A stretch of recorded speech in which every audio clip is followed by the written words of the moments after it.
Hi everybody, this is Hayden Perkins. I'm a University of Washington integrated social science student, and this is a little collage of some of the work I've been doing in winter term of the 2014-2015 year. I'll start by doing just a review of some of the smaller works I've been doing in different classes, and then finish with a bigger research project I've been doing with ISS 355 for this course specifically. Okay, so you can see here I'm kind of a big fan of video games, so sorry about that.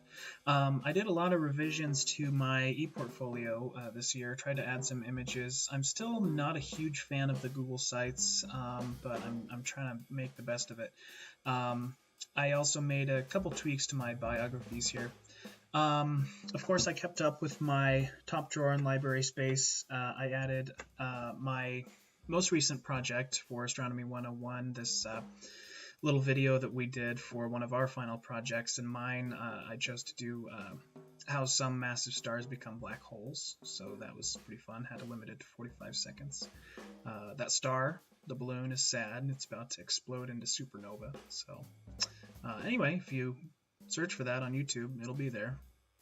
Here is a project I did last term on the self-made man. I made some cosmetic and content changes to it, and so I thought I'd post it to my site. I'll highlight here a portion. A lot of my focus in the program has been from the standpoint of religion, and with the exception of really one document, which I'll show next, most of my documents have focused on that theme. So this is that document I was talking about, which was a letter to the editor I wrote, and it actually was featured in a local paper on Measure 90, which was a failed proposal in Oregon. I was actually really hoping would pass, which would make a lot of the state offices nonpartisan, meaning people like me who aren't affiliated with major political parties could have more of a say. So now I'm actually involved in a local organization, People Over Politics for Baker County. Here's their site. Sorry, I didn't have that already pulled up. But and we're actually meeting tomorrow. There's a local measure to see if we can change some elections here at the local level, and so I thought I would include that as well. So this was my major focus for the term on health and spirituality. I pulled from my keyword definitions as well as my own personal experiences on it.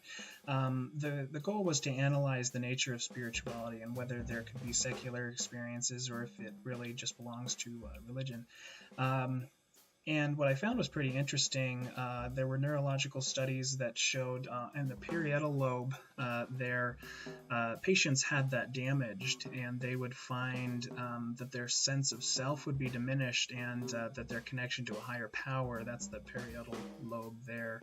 I'm probably hugely mispronouncing that, but their sense to some sort of other higher power would be increased. And so you can see there that's a documented connection there. And so it was interesting to see a biological connection, which I'll go into the details of these later, but I also found some interesting studies. Here is one from 2010, a UK study done on some students showing some correlation between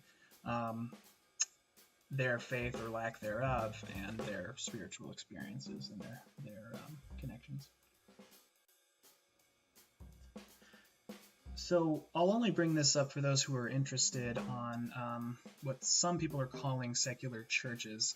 And it's just, like I said, for those who are interested in learning more about them, you might look them up if you haven't already. It's interesting the points some people have made about the need to get together and share spiritual experiences, and that can be done independent of religious belief or faith.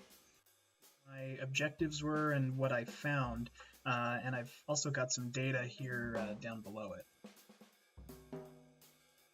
There are some details of that study that I was telling you about earlier and the citation for it.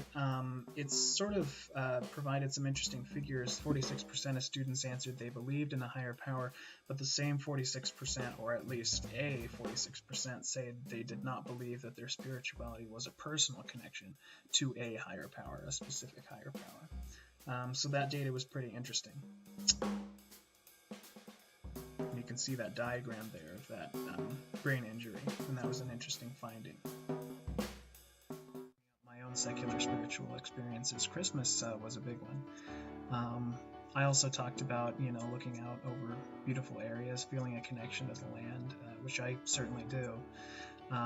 Sports, and the biggest one for me was the birth of my daughter, Gloria. Grandma turning 89 when we weren't sure if she would live past last year.